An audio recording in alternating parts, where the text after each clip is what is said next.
Bonjour, bonsoir, chers internautes. Partout besoin d'absolution à 3W ABC1, votre chaîne idéale de la Lobaka. Awa, Jésus-Christ est le number one. En tout cas, Nazongi bel et bien à l'écran la bino, comme la bino nouvelle aux Akito. En tout cas, tous en a tekaka pour n'a fait des sociétés. En tout cas, tous en a pour n'a éduquer masse. En tout cas, les lots n'a mis pour n'a bino activiste moko émergent dans la société avec Yende Tokoso la Makambo Italie émergence.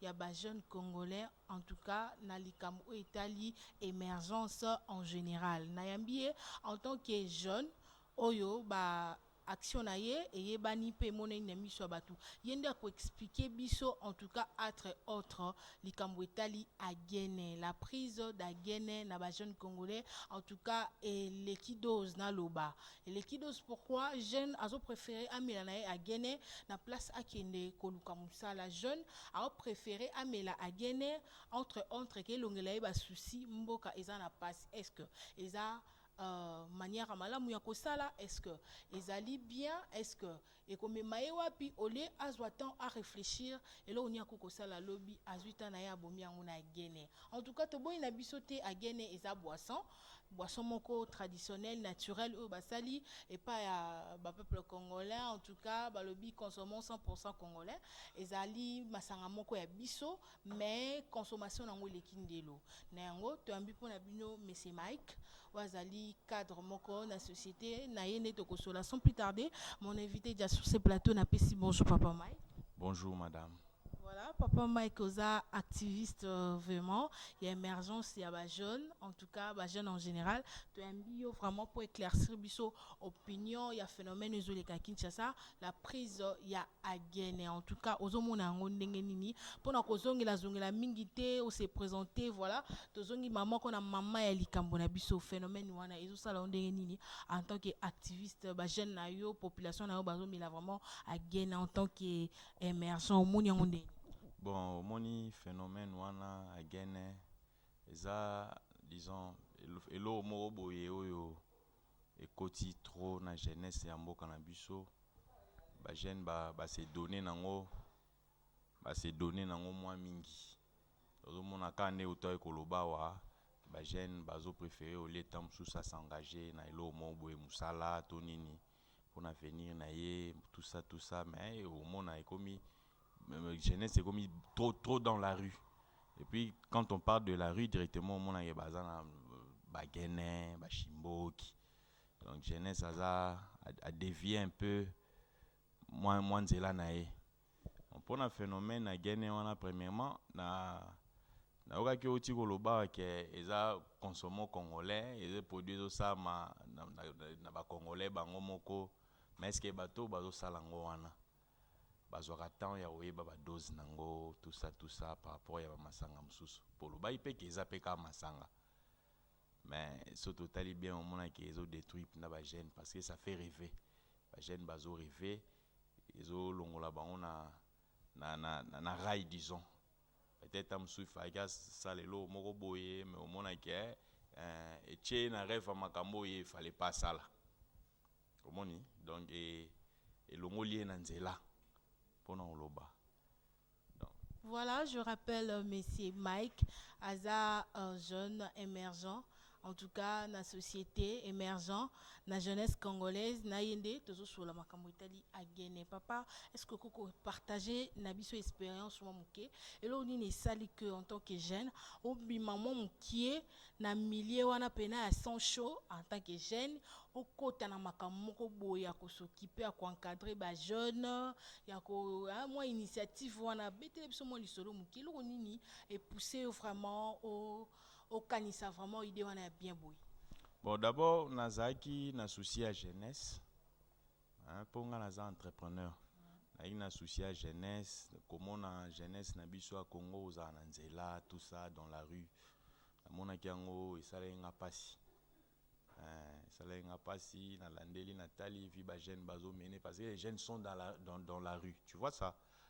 Et puis ben ba jeune Amérique landela on a yo mona ke cause nango eza mingi chômage. Tu vois, chaque année, RDC, n'habite sur Isa Kinshasa, to RDC, mais l'autre fois, on a landaki un ancien premier ministre. À l'objet que Tobak Saka 2 millions de chômeurs. na ba année nyonso wana ba jeune diplômé et puis ba oyo basi bazwaki déjà diplôme basalaka pété tout ça ozosangisa bango nde ezopesa ndenge wana yango wana omoni nazwaki susi wana namoni nabandi kotala malembe na yo omonaki agene mpe eza na base ya destruction ya jeunesse ezodétruire bagene ezochange bango mwa ligne wana yango omoni tomeka ye mwa kotala nini tokosala mpona jeunesse yango. En tout cas, jeunesse elobi que Primus, Col, Mixing Turbo et Mati, vito ya dollar eza à la hausse, a gene eza nango 500 francs, ozwi na yo mesure mo ya bien otie na okuti obosani ba souffrance ya vie. Yo zomona te que souffrance à vie pe eleki mwa makasi. Yo ozo souffrir te. Yango wana okeli bango pasi. Est-ce que on tient en place des systèmes moko boye, tout stratégie moko boye d'encadrement pour na ba jeune nyonso wana bazo se retrouver na makambo ya bagene?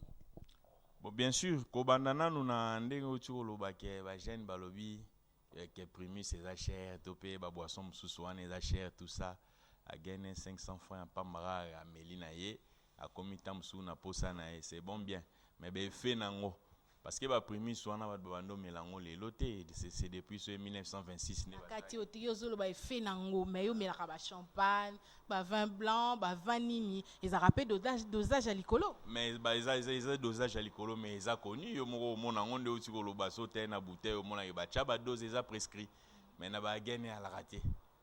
Pesanga tamsu koka neto yoka pesanga boye koka wana eza ya koka kolate yo sengi pesanga boye mais quand tu penses ça oyebi ba effet nango to monaka wana comprendre ya au moins na souci wana ya jeunesse o toza nango to meki ko créer elo mo boye ya SOS pour la jeunesse donc to beta maso nango voilà na kati ote est-ce que to qui n'est pas viste en besoin te est-ce que yangonde est-ce qu'il y a genende ils à la base par rapport ya banquette menée to ils ont les locaux mususu parce que jeune azono baka musala les ate maliko se créer te to qui na musika te moni na uta ko ebiso wa chômage eza wana eza na base penda ya jeunesse te parce que so eza non na nini eza faute pe ya euti na ba jeune na biso te parce que so tali na ba jeune wana otoloba il y a de jeunes bazali baza ba diplômé ba misusu pe baza ba gradué voire même ba licencié pe bazali hein situation mboka wana ko betelo te donc oza wana yo mo yebi mamba onde ezali mais la carte situation ba misusu ba se retrouver ba se retrouver peut-être ko za tam misusu to bito to ki na on a terme de pourcentage na ndimi te to kabolango 50-50 wan yo yebi ngape na yebi. C'est déjà quand je te dis qu'un ancien premier ministre, alors chaque année, tu as 2 millions de chômeurs. Tu vois ça? Donc, ils ont déjà jeunesse mobo et ils ont raté quelque part. Mais na conseil au pesa ba jeune pour non yeba. Nakati ote papa en tout cas to koma wana conseil olingo kende moi rapide. Tika to passe la penda teke hein en tout cas to décortiquer en vraiment ba jeune nyonso ba yeba qu'est-ce qui est à la base p et loko ba bino loko la organisation lobby et lo moi bongo ils ont intéressé bino nyonso en tout cas bobenga la numéro ils allaient afficher na bas écran na bino to za on a pour kopesa ça une information précis ya makambo to zo betel cela en tout cas nazo sing avec la permission de notre cordon Jérémy Moulou to zo kende vraiment na rue pour na tina ko interview ba jeune ba milara boisson yango na kombo ya gene bango moko ba expliciter biso le pourquoi bazo consommer yango en tout cas à gogo et on se retrouve tout juste après. Bonjour, comment on a Hervé Mawazo? Bon, là, je sais pas vraiment mettre des commentaires là-dessus, mais nao naebi na ba jeune tozara na bango mingi bana ba raison na bango mutuna raison na ye, mais la plupart des bateaux balobara que non, bière est cher, bière et mata, Primus c'est comme cher, Skol n'en parlons pas, voire même Turbo ou Bamelara, ou ils fréquent. Alors il s'agit que les jeunes baromos préférés na bango à Guinée pour à Guinée ça moins cher et puis bon avec à Guinée qui côté tout kanengo lingi ouais je prends de la Guinée pourquoi na wanga nango na melara Guinée nga na melara ngo na sensité que non na ça ba délire to pena exagéré na melara ngo normalement comme toute bière pour na bango na rolo bara que faut ba yeba que na vie quand on est jeune, il faut toujours soigner l'image nayo. L'image nayo, il faut ça bien. Comme la gaine, c'est pas défendu, mais comment tu le prends? Et puis après avoir appris, au salaire au réagir par rapport à consommation nayo et à boisson, pour n'en vraiment, s'il faut prendre la gaine, ils ont bière moi, ils ont masanga, ils ont local, hein. Et c'est leur mot boy, ça mité pour nous ça désordre, même pas pour nous baby ça esprit à bateau. Ils ont alcool comme tout alcool, mais il faut prendre ça avec modération. Ouais, merci. Bonjour. Kebi Kaswama. Oui, oui. Est-ce qu'on met là? Oui, na melarango. Bon, il a juste pour la jeunesse na biso za mabe makasi. Surtout génération na biso donc chômage ya makasi. Donc wana tokoma comme melango pour na longola ba souci et surtout biso bébé étudiant quelqu'un fait comme na loenge. Donc tokoma donc comme melara gain parce que il n'y a pas d'autres choses à faire. Hein. Et l'homme, ça, il y a ça, il a été. Le commandant distraction a biso mibali.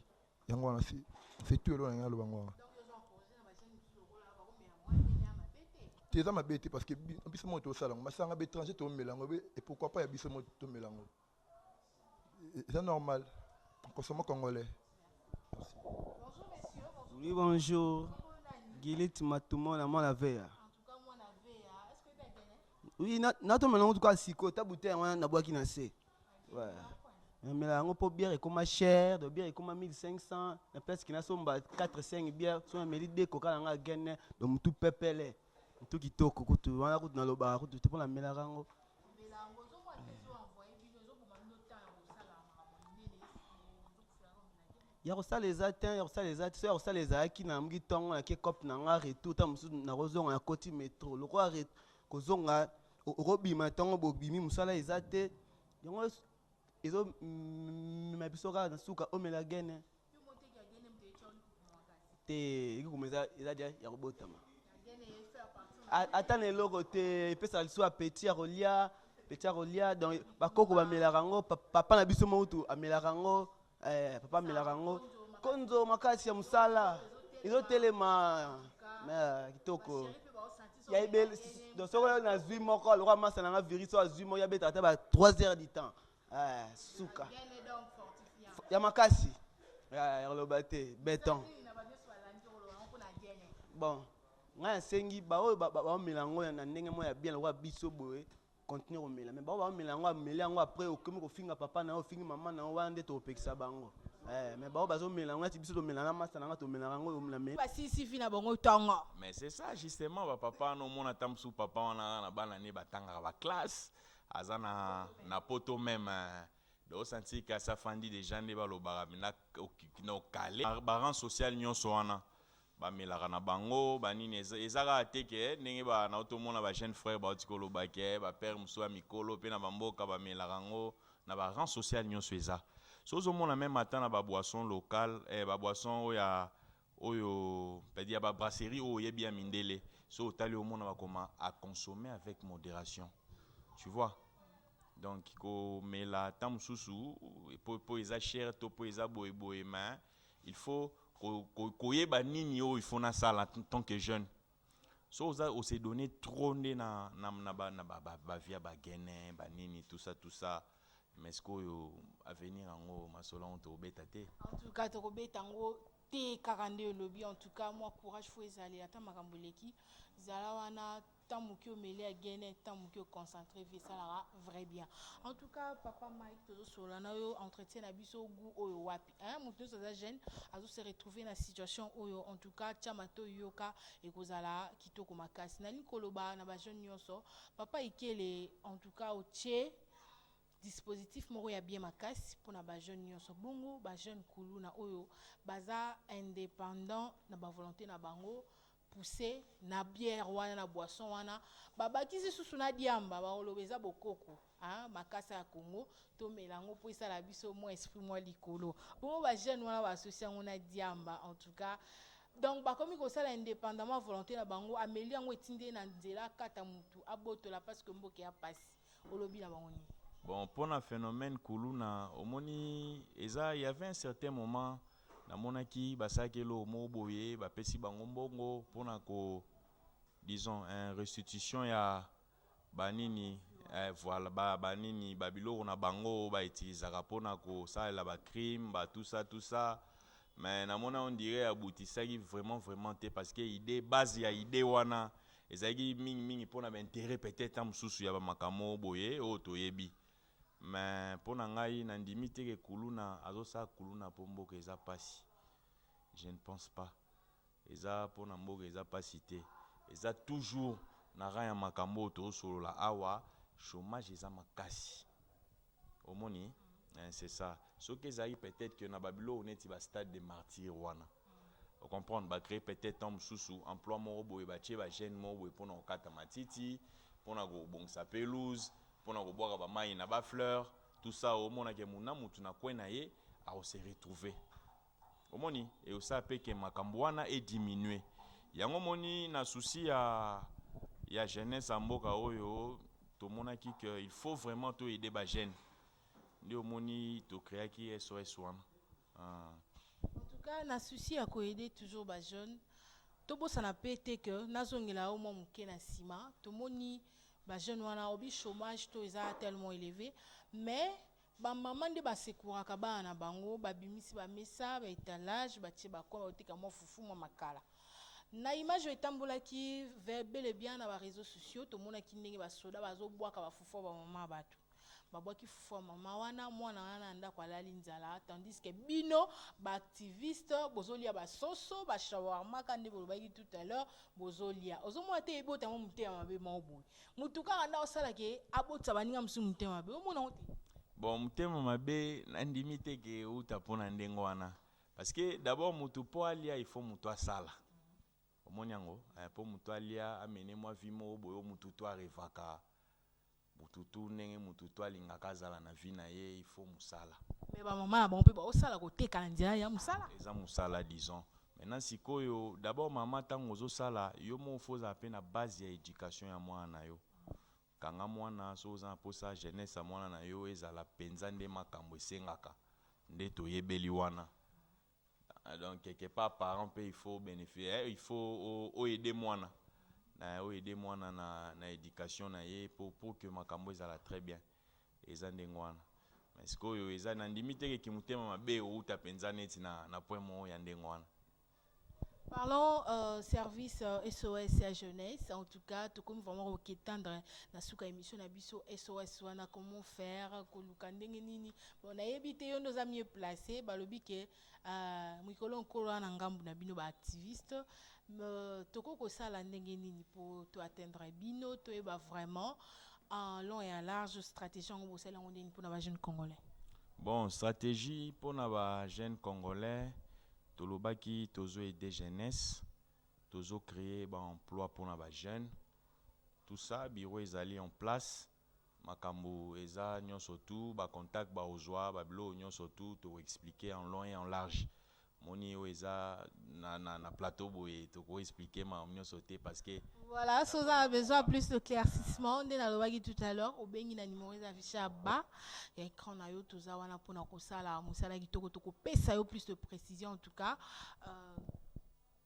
pendant le banakate que maloba en tout cas bon c'est ça c'est un peu ça ba contact ezali mais toza pena wana pona aider jeunesse to kende liboso na ba jeune ba comprendre on va comprendre que vie eza musala vie eza il faut alongwa na balabala il faut à comprendre la réalité ndenge ezali donc vie eza karaté ke ote agene le rôle est 500 francs il faut boyer parce que okoki pe so pe comme pe osala au mona ko pe o mela tam so agena ngo ozu moi faire amuke le eza peut-être que moni que consommons congolais ndolo baki o meli pata mwanda mbo eza pe mabete seulement tozo boyande dose ya excès parce que yango eza déjà na dose mo boyo yebanité tu vois mais tant que yo ke nango na dose mo boyo excès peut-être tam so longoli bilamba na miso abatu omoni moi c'est abatu ou bien bake kango na mamba wa violo eza lelo ba 20 ans ba nini tout ça moni ke ezaka mo bulu mais soki ba jeune ba moni binake ba intéressé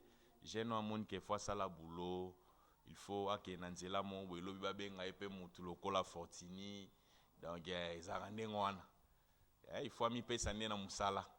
Et c'est pas ça bongo, linga boulot, contacter biso, to peso musala, to l'accent nini faut ça là, neni jeune faut ça là. C'est ça, donc c'est un peu ça. Voilà, grand merci Nabino Nyonso. Na nkoloba boye en tout cas na ajouter mon muke.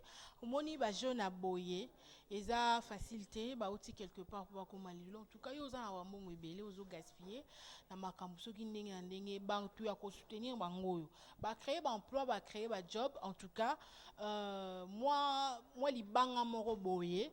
Hein, un pierre d'ajout et ça la vrai bien bon on a le gaspiller en il y a qu'à ça batu ya boye va continuer à créer l'emploi et ça la biso vrai bien en tout cas biso ya bisi wan tout ça on a pour na conseil la bino musala ya kitoko en tout cas moi message essentiel message de paix na batu nyonso ba kozwa occasion kolanda on a lina insister bino bolingaka toujours côté la site ya XXL oh kuna ba la basi bolumbu kuna ba la ndeni ba sala abonné et ça ngo important te yo mo okozo madame na yo osluki musala ozu madame no tina ndako sali ba XXL wanengi ça ni faut luka kako kota na site moko boy donc site na biso zo la makam vraiment o est intéressant yo en tant que jeune au moins yango tina te préféré kota na XL et puis ça biso passe paiement to mo na ba XL wana ba 1 milliard de vues mais ne loko boy kota so ma connaissance o ba fuango ça la bien en tout cas moi maloba suka na papa Mike message essentiel na banus bozo kaza Hollanda yo. Bon, message essentiel est que moni ONG wana to mériko créer ngo pour la jeunesse. Donc ça vraiment elo mo boito na souci à jeunesse amboka na biso parce que jeunesse ndé masolo a lobby. So jeunesse une fois so tali au mona ke président Mobutu akomaki président ya mboka oyo il n'avait que na 35 ans son a s'est trompé parce que c'était en 1965. Roi Baudouin akomaki roi na Belgique azaki na ba 25 ans je crois azaki jeune c'est parce que a comprenant qui nini eza po na jeunesse yango biso lo wa to comprendre na to ndimi ko aider ba jeune message important ezaka que to sengaka na ba na to sengika lisungi na bato bazana souci o biso pe tozana ngo souci wana ba comprendre que jeunesse ndé masolo jeunesse ndé za la base ya mambutu jeunesse ndé obimisa bakonza mboka ya lobby jeunesse ndé muté osama mbeza la bien bosunga biso bo pesa biso liboko et osala biso bien ba numéro osala affiché donc c'est ça quoi. Voilà, vous avez besoin de soutenir SOS, organisation SOS pour jeunes, voilà, organisation SOS pour jeunes. En tout cas, benga tozana pona kosala musala pona bino. En tout cas, nazo insister, boti na ba soutien na bino. En tout cas, na bi maman boboto maman Chantal ya otikate, ozana no lingate biekota. Na bi ke na orphelinat osala ki ba justement ko ya charité ya bien. En tout cas, na bosanité maman Lydie Tita la charité. En tout cas, maman Kimi Biso. En tout cas, na ebi ke ozawana pour na ba œuvre charité na ba jeune la population congolaise nyonso tout ailleurs. Mais jusque là, tout le monde moi silence na yo. En tout cas, tozo réveiller esprit na yo. Maman Lydie Tita la charité, tozo belela yo.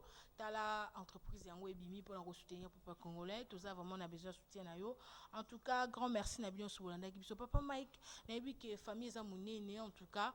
Na ebi ndamoni ebele la population na sima oh wapi ba ko soutenir président na bango Mike. En tout cas, moi mbote, na ebi ke ba se belé na moko mibale et ça la vrai bien. Ouais, bon, na opesi mbote na batutu o ba soutenir ki ngai o to yo moko moni na ye na moi batu ebele tout ça. Je salue mon frère Papi Angala, na pesi mbote na ba jeune frère onyoso na ina bango, mon ami Adida, ba jeune frère pe bazali, na moni Gilitz, na moni Kebi, Hervé, bango tout bambote na bango, na saluer bango nyonso tout et puis ma famille, ma femme, ma fille Deluxia et mon fils Anthony. Bambote na bango. Voilà, bambote nga na pesi bambote na bino nyonso. Na baki 2018 na obwaka na nga souté parce que na omona na nga pe bosa lelo côté mutate ninga regarder na pesa mbote kana mutu moko ma patronne na maman Chantal ya mbote na place Suzana bosanité hein balobi José Gung motema Nadège Punga mbote na yo na mona ibati salenga vrai bien. Grand merci à mon cordon Jerimboul na sima caméra. Balbi musala ndeleke la ba image respect na koka image oyo. En tout cas, balbi kuna eloko ezate image nde yango. On se revoit très prochainement au prochain numéro. En tout cas, n'hésitez pas d'appeler. On est là pour nous aussi la musala kitoko. Tokutani au prochain numéro. Bye bye.